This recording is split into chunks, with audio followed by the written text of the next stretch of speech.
आप देख रहे हैं टुडे न्यूज़ 9। वासुदेव कुटुंबकम के संस्थापक श्री रविंद्र सिंह द्वारा 21 जून रविवार को दिन अंतर्राष्ट्रीय योग दिवस कार्यक्रम आयोजित किया। साथ में ही काफ़ी संख्या में सोशल डिस्टेंसिंग व मास्क लगाकर अंतर्राष्ट्रीय योग दिवस मनाया गया।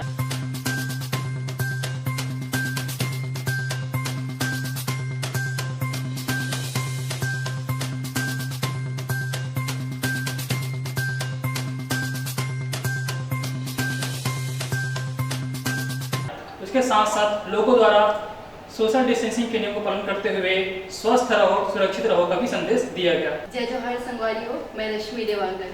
छालीपुर की खबर ला जाने बर आप मन टुडे न्यूज़ 9 चैनल ला सब्सक्राइब करो, लाइक करो, शेयर करो।